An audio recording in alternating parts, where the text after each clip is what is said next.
अस्सलाम वालेकुम everyone, good morning, welcome to Meerav's world. तो कैसे हैं आप सब? I hope you all are fine और मैं भी बिल्कुल ठीक ठाक हूँ अल्हम्दुलिल्लाह। आज का व्लॉग मैं स्टार्ट करी हूँ सुबह 9 बजे से।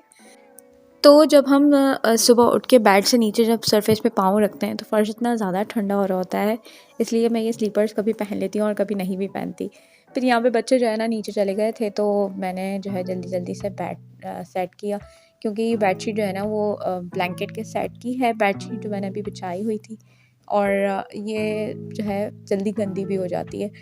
तो बस मैं यहाँ पे बेडशीट चेंज कर रही थी। और बच्चे किस तरीके से बैठते हैं आपको पता है, जंप करते हैं बेड पे, तो ये मैट्रेस का जो कवर है ये भी हटा देते हैं। और सामने जो आप लोगों को दिख रहा होगा यहाँ पे प्लास्टिक जो सारा क्राउन साइड पे, ये मीरब के काम है। जुनैर जब छोटा था तो जुनैर कहीं भी नहीं घुसता था और जो है ना उसके ऐसे काम नहीं थे इधर उधर सारी चीज़ें हटाना, लेकिन जब से मीरब आई है ना तो ये हर चीज़ को चेक करना इनके लिए बहुत ज़रूरी होता है। तो बस ये मुझे यहाँ पे टेपिंग भी करनी है, लेकिन ये मैं बाद में करूँगी। अभी फ़िलहाल तो मैं बेडशीट बिछा रही थी, और ये वाली बेडशीट जो है वो ब्लैक एंड ग्रे शेड की है और बहुत प्यारी लगती है बिछने के बाद, और मेरे फर्नीचर के साथ जो है ना काफ़ी अच्छी लगती है। लेकिन सिर्फ इसका ये डिसएडवांटेज है कि मच्छर बहुत ज़्यादा आते हैं, लेकिन मैं शौक में इसको बिछा लेती हूँ, और फिर एक दिन में भी अक्सर मैं इसको उठा लेती हूँ, क्योंकि मच्छर जो है ना वो फिर दुश्मन हो जाते हैं।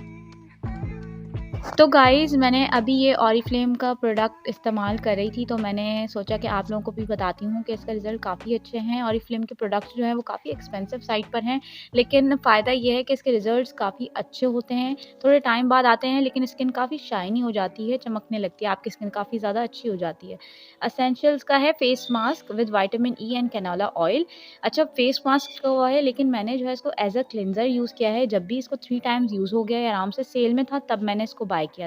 तो मैंने पहले यूज़ किए थे ऑरिफ्लेम के प्रोडक्ट्स और काफ़ी मुझे अच्छे रिज़ल्ट्स भी दिखे थे। शादी से पहले तकरीबन मैंने यूज़ किए थे, उसके बाद शादी के बाद कुछ ही प्रोडक्ट्स मैंने इस्तेमाल किए हैं जो मैं आपको दिखा रही हूँ, और लिप बाम वगैरह भी मैंने आपको दिखाई थी। उसके अलावा भी कंडीशनर वगैरह था मेरे पास, लेकिन अब जो है वो सारी चीज़ें ख़त्म हो चुकी है और मैंने दोबारा अगेन नहीं ख़रीदी। लेकिन अब मैं सोच रही हूँ, क्योंकि पहले यूट्यूबर नहीं थी मैं, तो इसलिए मैं जो है वो बस यूज़ करके और जस्ट डिस्कार्ड कर दी थी उनका रैपर्स वगैरह और बॉटल्स वगैरह। लेकिन अब मैं सोच रही हूँ कि आप लोगों को यूज़ करके उसका रिव्यू शेयर करूँ। पहले तो मुझे बाय करना पड़ेगा और डेफिनेटली एक्सपेंसिव साइट पर है, तो आप लोगों को वही चीज़ मैं बताऊँगी जो थोड़ा-सा रीज़नेबल हो। तो इनकी प्रोडक्ट्स में से मैं कोशिश करूँगी कि रीज़नेबल प्राइस बाय करूँ, उसके बाद फिर उनको यूज़ करके जो रिव्यूज़ मुझे मिलें वही आपके साथ शेयर करूँ इंशाल्लाह। तो ये है कि बस इसकी जो रिज़ल्ट आता है ना स्किन पे, वो काफ़ी ज़्यादा अच्छा होता है, लेकिन बस एक्सपेंसिव बहुत है, ये आपको सोचना पड़ेगा। ये क्या है मीरा?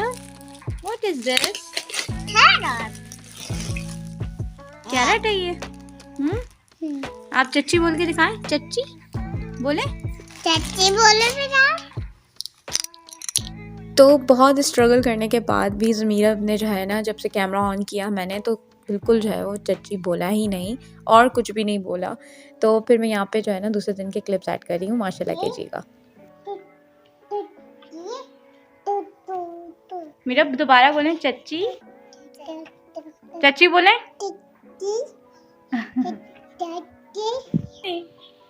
ये मीरब है। मीरब भैया को बोल दो चुप, भैया को बोलो चुप। ओह सो क्यूट। तो फिर बताइए जल्दी जल्दी कि आप लोगों ने माशाल्लाह कहा या नहीं कहा, क्योंकि जब बच्चे छोटे से हों और बोलना सीख जाए ना तो काफ़ी अच्छे लगते हैं माशाल्लाह।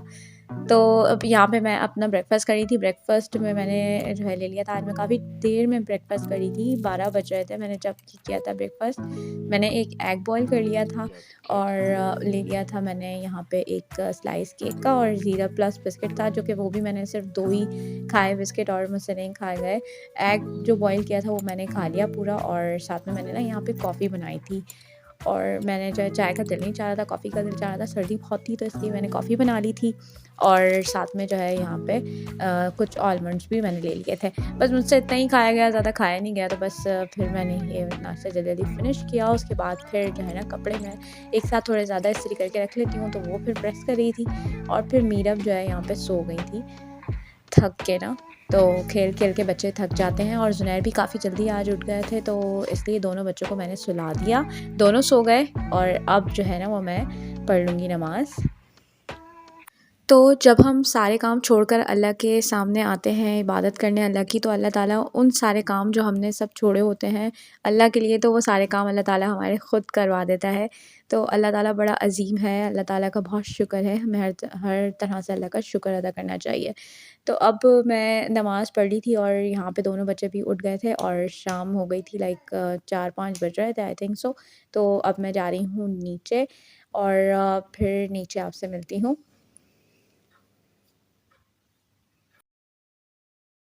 तो आ गए थे फादर इन लॉ के कुछ मेहमान, उनके फ्रेंड्स आ गए थे, तो यहाँ पे मैं रिफ़्रेशमेंट तैयार कर रही हूँ और शामी कबाब मैंने बना के फ्रीज़ किए हुए थे, जिसकी बर्गर की रेसिपी भी मैंने आपके साथ शेयर की है, वही वाले ये शामी कबाब हैं।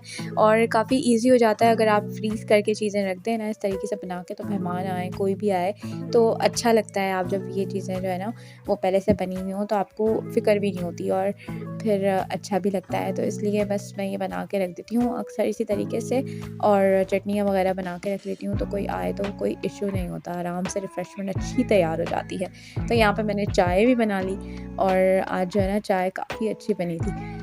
और फिर यहाँ पे हो गए कबाब फ्राई और साथ में मैंने बिस्किट्स निकाल लिए थे और निम्को वगैरह।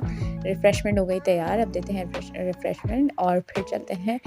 अब हस्बैंड जो है आ गए थे और वो ले आए थे ऑफ़िस से आते हुए ना बिरयानी लेकर आ गए थे। तो बिरयानी तो I am in love with the biryani. तो बस बिरयानी हमने 6 बजे ही खाई, तो फिर इसलिए जो है ना अब रात को मेरा कोई प्लान नहीं था खाने खाने का, बिल्कुल टमी जो है ना वो फुल हो गया था। तो इसलिए अब मुझे कुछ नहीं खाना था और अब मैं बना रही थी बच्चों के लिए ना खिचड़ी, क्योंकि स्टमक काफ़ी आजकल जो है ना डिस्टर्ब रह रहा है बच्चों का, तो मैंने कहा चलो आज लाइट बना देती हूँ बच्चों को। तो यहाँ पे मैं खिचड़ी बना रही हूँ और मैं खिचड़ी जो है ना वो कुकर में बनाती हूँ। कुकर में काफ़ी अच्छी खिचड़ी बनती है और बहुत सॉफ्ट बनती है और मीरब के लिए भी काफ़ी ईज़ी हो जाता है खाना। तो जो है ना आप लोग भी जब खिचड़ी बनाएँ, तो मैंने अपनी अम्मी से ये चीज़ सीखी है कि खिचड़ी में जो है दाल ज़्यादा और चावल जो है वो कम होने चाहिए, तो बहुत अच्छी खिचड़ी बनती है। मुझे पहले खिचड़ी नहीं पसंद थी, लेकिन जब मैंने इस तरह से बनाने स्टार्ट करी तो मुझे काफ़ी अच्छी लगती है। और ये टाइम था 7 बजने ही वाले थे, आई थिंक बिल्कुल 10 मिनट होंगे 7 बजने में। तो बस ज़ुनैर को मैं जल्दी खिला रही थी और कह रही थी राइट हैंड से खाओ, और ज़ुनैर को अभी तक जो है अपने हाथ से खाना खाना नहीं आता, क्योंकि मैंने इतनी लाड में रखा है इसको कि अपने हाथ से ही मैंने इसको हमेशा खाना खिलाया है। तो अब कोशिश करती हूँ कि इसको जो है ना वो खाना खाना आ जाए खुद से, क्योंकि स्कूल जाते हैं बच्चे तो फिर वो लंच वगैरह दो तो वो कैसे खुद जो है वो खाएगा। तो बस मैंने यहाँ पे ट्यूशन भेजा ज़ुनैर को और साथ में मैं ले आई ऑरेंजेस नीचे से।